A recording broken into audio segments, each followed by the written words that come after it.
Salut à tous et bienvenue si vous nous rejoignez dans cette série de vidéos portant sur les concepts de base du réseau informatique. Je suis Ahmed Benson Serge Ban, ingénieur en réseau et sécurité informatique. Alors aujourd'hui, nous poursuivons avec la transmission des data dans un réseau local.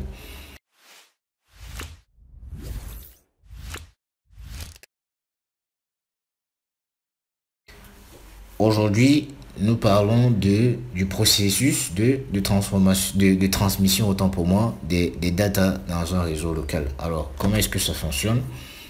Vous avez un PC 1 qui construit et transmet le frame d'origine en utilisant son propre MAC address, c'est-à-dire le source MAC address, et le MAC address du PC 2 comme MAC address de destination.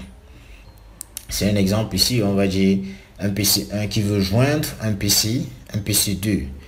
Le switch 1 reçoit le frame et le transmet au travers de l'un de ses ports ou alors de l'une de ses interfaces. C'est-à-dire le switch qui est connecté au PC 1 qui sert de relais pour transmettre le message au PC 2 va recevoir le frame venant du PC 1 et va le transmettre au travers de l'un de ses ports.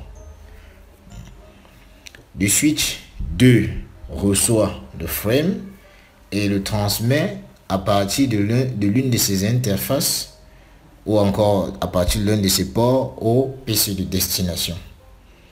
Maintenant, ça c'est dans le cas où on a deux switches. On a essayé de ici prendre dans la globalité. Ça peut être un réseau qui est connecté à un seul switch. Là encore, le processus est le même, n'est-ce pas?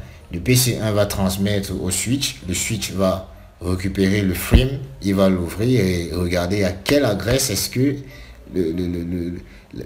la donnée est destinée.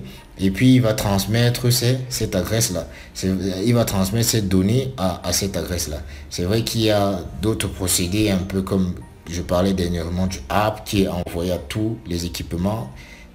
En réalité, il y a d'abord un message, un broadcast qui est envoyé à tous les équipements pour dire à qui appartient cette adresse. Ça veut dire je souhaite livrer le message à l'adresse par exemple 01 et le switch il envoie un broadcast à tous les équipements excepté l'équipement qui a envoyé le message pour demander à qui appartient cette adresse, et l'équipement à qui appartient l'adresse va lui répondre en disant oui c'est moi, et il va porter le message et le transmettre. Ce sont des procédés qu'on prendra le temps de bien expliquer lorsqu'on va faire des labs. C'est vrai que dans la pratique, c'est souvent mieux. La théorie, c'est un peu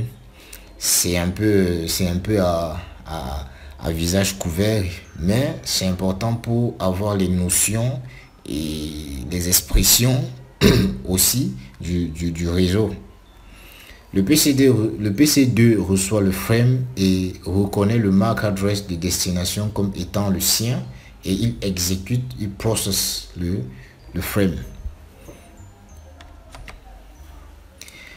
Les équipements utilisés autant pour moi pour la transmission des data. Il y a deux équipements principalement qui peuvent être utilisés pour la transmission des data dans un réseau local. On a le switch qui est un commutateur et on a le hub qui est un concentrateur. Le switch permet de transmettre les data en full duplex FD. La transmission en full duplex utilise une logique simple et rapide. Le hub, quant à lui, transmet les data au sein d'un système de half duplex. Les équipements connectés à lui doivent utiliser la logique du half duplex. La transmission à half duplex utilise ou alors exige l'utilisation du mécanisme CS-MACD. Le hub, lui, n'est pas en half duplex, mais les équipements qui sont connectés à lui doivent d'utiliser la logique du half duplex pour communiquer. Et maintenant, la logique du half duplex exige l'utilisation du mécanisme CSMA-CD. Le half duplex signifie que l'équipement ne peut transmettre et recevoir en même temps. S'il est en train de transmettre, il va attendre la fin de la transmission avant de pouvoir recevoir. Ça veut dire que lui, lorsqu'il transmet, il transmet. Dès que c'est terminé, il se met maintenant à recevoir. Par contre, le full duplex signifie que l'équipement peut transmettre et recevoir les datas au même moment, simultanément. Il n'est pas contraint d'attendre. Avant de continuer cette vidéo, nous souhaitons vous présenter la plateforme de formation www.softlearnings.com. Sur cette plateforme, vous aurez l'ensemble de notre catalogue de formations pour vous accompagner dans l'acquisition de nouvelles compétences, mais aussi l'ensemble des outils et des solutions métiers développés pour vous aider au quotidien dans vos différentes missions. Vous avez aussi la possibilité de réserver vos places pour nos différents séminaires que nous organisons tout au long de l'année en venant simplement dans l'onglet séminaire et en choisissant le séminaire auquel vous voulez participer. Nous souhaitons par exemple prendre une formation, nous allons cliquer dans l'onglet formation et nous allons choisir cette formation que nous souhaitons ajouter au panier. Vous pouvez simplement cliquer sur ajouter au panier ou si vous souhaitez avoir la description de la formation, vous allez cliquer sur voir plus. Dans cette description, vous aurez l'ensemble du contenu de la formation. Vous avez la possibilité de voir les 2 premières vidéos de la formation, mais aussi la description de la formation et l'ensemble des outils qui sont mis à votre disposition pour la formation. Une fois que vous êtes convaincu, vous allez simplement cliquer sur ajouter au panier. Et lorsque vous ajoutez au panier, vous allez aller dans votre panier. Dans votre panier, vous allez attribuer ou bien mettre votre code promotionnel si vous avez, afin de bénéficier des réductions. Et cocher cette case pour accepter les modalités de vente et vous allez procéder au paiement. Lors du paiement, vous avez 3 possibilités. Donc, soit vous pouvez prendre un paiement pour 6 mois, pour 12 mois ou pour 24 mois.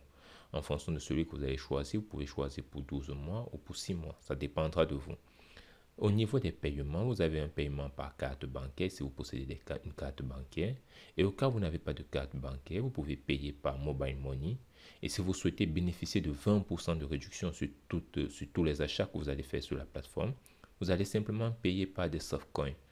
Comment faire pour recharger votre compte de softcoin? Vous allez simplement venir dans l'onglet softcoin à ce niveau. Et lorsque vous arrivez sur cet onglet, vous pouvez sélectionner votre recharge ou entrer une recharge personnalisée à ce niveau. Nous allons simplement choisir que nous voulons recharger de 140 €. Vous allez cliquer sur recharger. Et à ce niveau, il sera question pour vous de pouvoir entrer vos informations bancaires ici pour faire votre recharge.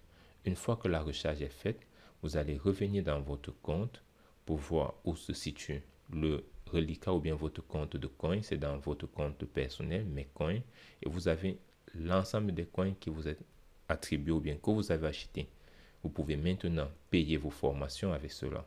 Et si vous n'avez pas de compte, n'hésitez pas à regarder notre liste de partenaires dans les différents pays pour pouvoir recharger votre carte bancaire, votre compte coin autant pour moi, ou alors vous pouvez nous écrire à contact@softlearnings.com et nous allons vous donner la procédure pour pouvoir recharger votre compte.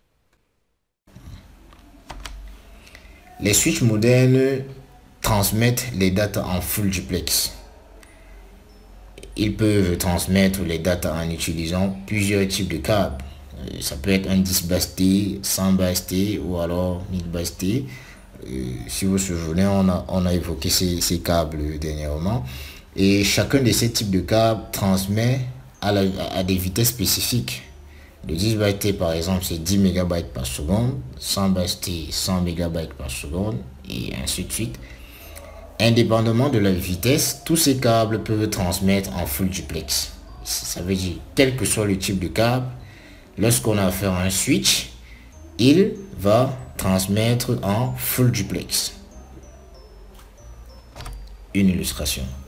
Ici, vous avez ce PC qui transmet l'information à ce switch. Et le câble ici est un 10 base T et il transmet en full duplex. Et ici, on a le 1000 base T qui est connecté à l'interface Giga 01 et qui transmet également en full duplex. Vous voyez, on a différents types de câbles, mais tous transmettent en full duplex. Et puis on a le format de l'Ethernet frame qui reste le même. Et dans l'Ethernet frame, dans le header de l'Ethernet frame, on a la source qui est le PC1 et la destination qui est le PC2. Ces informations là sont contenues dans le header de l'Ethernet frame et sont fournies par le PC1 qui veut communiquer avec le PC2. Le PC2 également, lui, lorsqu'il va répondre au message à travers l'interface Fast Ethernet 02, va également mettre son adresse et renvoyer à l'adresse de destination qui est celle du PC1, la réponse. Les hubs sont de vieux équipements qui datent de l'époque de l'IEEE, où l'IEEE avait introduit le câble 10 base T en 1990. Les hubs transmettent les datas en utilisant la première couche, c'est-à-dire la couche physique, tandis que les switches utilisent la deuxième couche. Ça veut dire que les hubs, eux, ils n'ont pas de logique. Ils transmettent exactement comme le câble, comme un câble, n'est-ce pas? C'est pour ça qu'on a tendance à dire que les hubs sont des répéteurs du message. Ça veut dire qu'il prend le message par un port et il le redistribue à plusieurs ports sur ses autres ports. Lui, il ne réfléchit pas. Il envoie le message, il le répète bêtement sur tous les ports, sur tous ses ports. De ce fait, le hub est considéré comme un équipement de la première couche. Il n'utilise pas de logique, il est considéré comme un câble. Le rôle du hub, c'est de répéter le signal électrique au travers de toutes ces interfaces, à l'exception de l'interface qui reçoit le data. Ça veut dire que lorsque c'est vrai que il s'agit de l'interface qui envoie le data. Ça veut dire que s'il y a 6 PC connectés à un hub, l'interface qui envoie le message ne va pas le recevoir. Mais à l'exception de cette interface là, toutes les autres interfaces, le hub lui va renvoyer les messages dans toutes ces interfaces là. Le hub n'a pas accès au Ethernet frame ou au MAC address pour décider où transmettre le message. Lui, il ne réfléchit pas pour savoir où il va transmettre le message. Il va tout juste le transmettre à tous les ports, à tous les équipements qui sont branchés, qui sont connectés à lui. La conséquence de la logique de transmission du hub est que si 2 ou 3 PC transmettent au même moment, les signaux électriques vont causer des collisions. On a une illustration ici où le PC de Archie et Bob ils transmettent tous les deux au même moment au niveau du hub et le hub lui bêtement envoie l'information directement et à ce niveau il y a des collisions. À ce niveau il y a des collisions où vous allez remarquer que parfois il y a des bugs au niveau du réseau. Cela est souvent causé par ces collisions là. Maintenant il y a un système qui doit être mis en place lorsqu'on utilise un hub, parce que effectivement l'utilisation aussi du hub n'est pas à rejeter. Le hub a son utilité dans le réseau, on le verra plus tard. Et lorsqu'on utilise un hub, les équipements qui sont connectés à lui doivent utiliser la logique du half duplex. Nous prendrons le temps de l'expliquer. Alors nous vous remercions d'avoir été parmi nous durant cette vidéo et nous espérons vous compter nombreux pour la prochaine vidéo où nous parlerons de